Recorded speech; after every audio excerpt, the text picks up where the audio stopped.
আমি প্রথমেই আপনাদের জানিয়ে রাখি, পুরোটা রিপোর্ট দেখার পর, কাগজ হাতে পাওয়ার পর ডিটেলসটা আমি কালকে হাবড়ার মিটিং থেকে বলবো। আজকে আমি যেটুকু বলতে চাই, যদি কোনো বৈষম্য হয় সেই জিনিস আমরা মানি না। ধর্ম বৈষম্য হোক, বর্ণ বৈষম্য হোক, লিঙ্গ বৈষম্য হোক, মানব জাতি বৈষম্য হোক, এটা আমরা মানি না। দুই, আমি মনে করি যে আজকে যাদের বলা হচ্ছে ছেলের হাতে মুয়া, হয়তো একটা বড় জোর ওই দুদিনে কাউকে তো দিতে পারবে না, জাস্ট শো অফ, জাস্ট একটা ছেলের হাতে মুয়া, লালিপপ, বলবে আপনারা পোর্টালে নাম লিখুন, এরকম কিছু একটা করবে। তা পোর্টালে তো সব ধর্মের লোকরাই নাম লেখাবে, কিন্তু সেই নাম আদৌ কার্যকরী হবে? আর যদি আজকে ক্যা করে বলে আপনি নাগরিক, তার মানে কি এতদিন তারা নাগরিক ছিল না? সেই জন্যই কি মতুয়া ভাই বোনদের এবং নমশূদ্রদের আধার কার্ড বাতিল করার চক্রান্ত হয়েছিল? কেন তাদের আধার কার্ড বাতিল করা হচ্ছিল? তার মানে নতুন কিছু করবে, পুরনোটার কোনো গুরুত্ব থাকবে না। আমাদের থিওরি হচ্ছে, আমরা সবসময় বলি আমরা সবাই নাগরিক। আজকে কেউ চাকরি বাকরি করছে, কেউ স্কুলে পড়াশোনা করছে, কেউ জমি জমা কিনে সেখানে দীর্ঘদিন ধরে বসতি তৈরি করেছে, তার মানে সেগুলো কি ভ্যালিড নয়? আইনত কোশ্চেন হবে না তো যে তার মানে আগে যে সুযোগগুলো তারা পেতেন সেটা সব অবৈধ হয়ে যাবে, সেগুলো বৈধ হবে না? একমাত্র ক্যা বৈধ যদি হয়, তাহলে এতদিন ধরে মানুষ যে সুযোগ পেয়ে আসছিল, তাদের ভোটেই তো প্রধানমন্ত্রী নির্বাচিত হয়েছে, তাদের ভোটেই তো চিফ মিনিস্টার নির্বাচিত হয়েছে, তাদের ভোটেই তো গ্রাম সভা হয়েছে, পঞ্চায়েত সমিতি হয়েছে, জেলা পরিষদ হয়েছে, কর্পোরেশন হয়েছে। তাহলে সেই ভোটের কোনো মূল্য নেই, সেই নাগরিকত্বের কোনো মূল্য নেই। নাগরিকত্ব ভোটের আগে নতুন করে চিন্তা করতে হচ্ছে।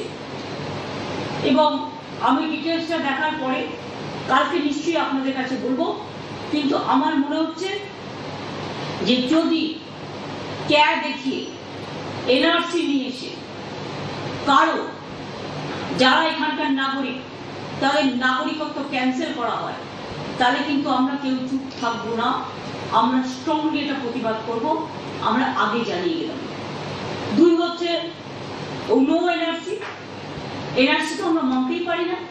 আর ক্যার নাম করেও কাউকে ডিটেনশন ক্যাম্পে রেখে দেবে, এই চালাকিও আমরা করতে দেবো না। ভোট আজকে আছে, কাল ফুরিয়ে যাবে, আর দুদিনে কেউ নাগরিকত্ব পাবেও না। এটা লোক দেখানো, জাস্ট প্রতারণা মানুষের সাথে, ছলনা। এতে যদি কেউ খুশি হয় আমি খুশি হব, কিন্তু এতে যদি কেউ দুঃখী হয় আমি দুঃখ পাবো। কাজে আমি অপেক্ষা করছি টোটাল আইনটা দেখবার জন্য। এবং আমি এখনো মনে করি আমাদের এখানে যারা আছেন সারা ভারতবর্ষে, যারা ভারতবর্ষে বসবাস করেন, বাংলায় বসবাস করেন, তারা প্রত্যেকে নাগরিক। তাদের নাগরিক অধিকার, তাদের গণতান্ত্রিক অধিকার, তাদের সামাজিক অধিকার, তাদের প্রতিষ্ঠার অধিকার, তাদের ইকোনমিক অধিকার, তাদের ব্যক্তিগত অধিকার, তাদের সম্পত্তির অধিকার সবই থাকবে। এই নতুন আইন কারণ আগেকার অধিকারগুলোকে বাতিল করে দেবে না তো। আমার মাথায় এটা আসছে তার কারণ আগের আইনটা তাই বলা ছিল, এবারের আইনটা কি করছে এটাও আমায় দেখতে হবে। এবং মনে রাখবেন, বাংলা সহ নর্থ ইস্টার্ন রিজিয়নেও এটা কিন্তু খুব সেন্সিটিভ। নতুন করে ইলেকশনের আগে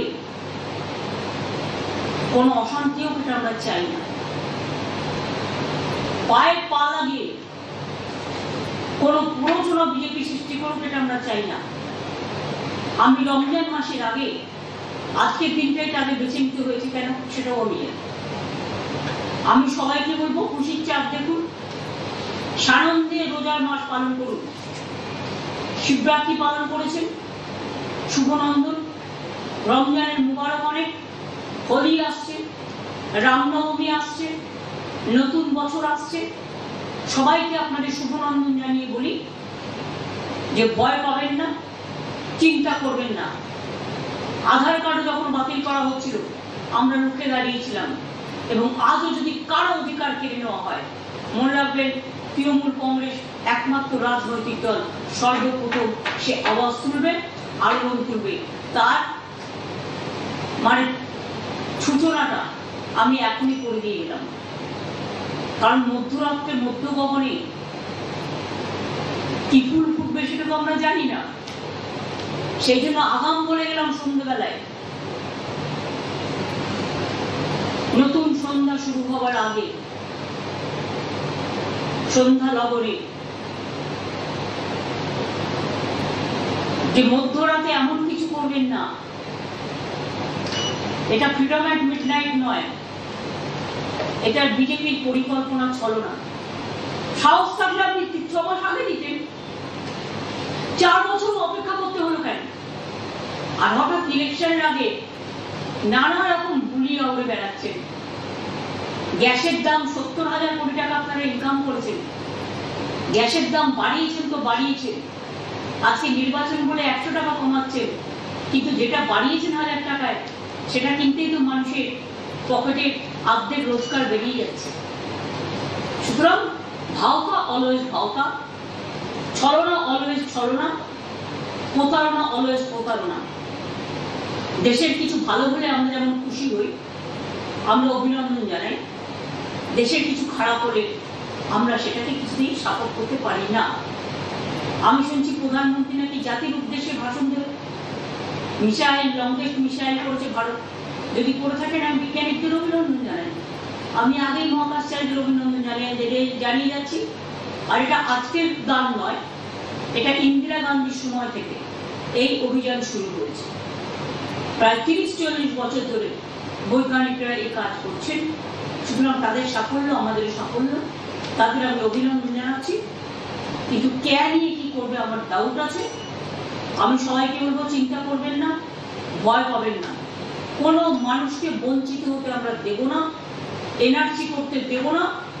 এনআরসি ক্যাকে নিয়ে ঝুলিয়ে পকেটে একটা কাক মেরে অন্য কাককে ভয় দেখানো, এটা আমরা করতে দেবো। এটা বাংলা, বাংলার সংস্কৃতি সবার জন্য, বাংলার সব মানুষের জন্য, বাংলার সব ভাষার জন্য, বাংলার সর্বধর্ম সমন্বয়। রামকৃষ্ণ পরমহংসদেব বলে গেছেন, স্বামী বিবেকানন্দ বলে গেছেন, রবীন্দ্রনাথ ঠাকুর বলে গেছেন, বিদ্যাসাগর বলে গেছেন, রামমোহন বলে গেছেন, বিশ্বানন্দ বলে গেছেন, পঞ্চানন বর্মা বলে গেছেন, মতুয়া ঠাকুর বলে গেছেন, সবাই বলে গেছেন মানুষ মানুষের জন্য। এবং তাই আমাদের বক্তব্য আগাম আপনাদের জানিয়ে রাখলাম। বাদবাকিটা আইনের কাগজ দেখেই বাদবাকিটা আগামীকাল বলব। যখন মিডিয়াকে খাইয়ে দিয়েছেন আগাম, তখন কাগজটা আগেই ছেড়ে দিতে পারতেন, নাকি দিন থাকতে ছাড়বেন না, আধারে ছাড়বেন। যেমন করে আধার কার্ডগুলো কেটেছিলেন, ওটা ছিল সূচনা, ভরে ফেলেছিলাম। তাই আমি বলবো যে আমি পুরোটা দেখে বাদ বাকি কালকে হাবড়া মিটিং থেকে বলবো। কিন্তু বৈষম্য হলে, এনআরসি কেয়ার নিয়ে কাউকে বিতাড়িত করবার চেষ্টা করা হলে, মানুষের কোনো অধিকার কেড়ে নেওয়া হলে, যারা এতদিন ধরে যে অধিকারগুলো পাচ্ছে, তৃণমূল কংগ্রেস কিন্তু মুখ বুঝে থাকবে না, প্রতিবাদ করবে। এটাই বলবো। অনেক অনেক ধন্যবাদ আপনাদের সকলকে। বাদ বাকিটা আমি তো হাবড়ায় যাচ্ছি, ওখান থেকে আমি আবার বাগডোগরা যাবো, কাজে পরশুদিন আমি আবার ফিরে আসবো, তখন দেখা হবে। আমি আবার বলে যাচ্ছি যে মনে রাখবেন, আমরা সবার জন্য, সব ধর্মের জন্য, আমরা সবাই নাগরিক। এই স্লোগানটা আবার কিন্তু নতুন করে, আমাদের সকলের অধিকার আছে বাঁচার, আমাদের নিজেদের সম্পত্তির অধিকার, বাঁচার অধিকার, শিক্ষার অধিকার, চাকরির অধিকার, মানুষ হিসেবে বাঁচার অধিকার। সেই অধিকার যেন কেউ কেড়ে না নেয়, ভোটের জন্য জাস্ট ছলনা করে, সেদিকে লক্ষ্য রাখতে অনুরোধ করি। আপনারা ওয়াচ করুন। আমাকে অনেক প্রেস মেসেজ পাঠাচ্ছিল আমার ওপিনিয়ন কি জানবার জন্য, তাই বাড়ি যাবার আগে আমি আপনাদের প্রাথমিক প্রতিক্রিয়াটা জানালাম, কিন্তু आयन देखार पर फाइनल प्रतिक्रिया। दीदी एक सवाल था क्या राज्य में आप इम्प्लीमेंट होने देंगे सीए? क्योंकि इससे पहले भी आपने कहा है कि बंगाल में लागू नहीं हुआ। पहले मेरे को रूल्स देखने दीजिए। I am just watching the notification. अभी नोटिफिकेशन नहीं निकाला, रूल्स नहीं निकाला। रूल्स नोटिफिकेशन में अगर हम देखेंगे कि ये डिप्राइव कर रहा है लोगों का अधिकार को, तो हम उसको खिलाफ में लड़ेंगे। हम पहले हमको देखने दीजिए, आई एम वॉचिंग। हम जब रूल्स निकालेंगे हम उसको स्टडी करके जो बताना है कल बताएंगे। लेकिन मैं आज बोल दिया कि एक बीजेपी का इलेक्शन पब्लिसिटी है, नथिंग इज देयर। तो 20 साल में एक कानून पास हुआ था, उसका बाद 4 साल बीत गया। लेकिन अभी चुनाव जब आते हैं एक कुछ गाप गप पकड़ते हैं, ये भी एक गाप गप है, लेकिन असली फायदा किसी को नहीं मिलेगा। अन्ना, और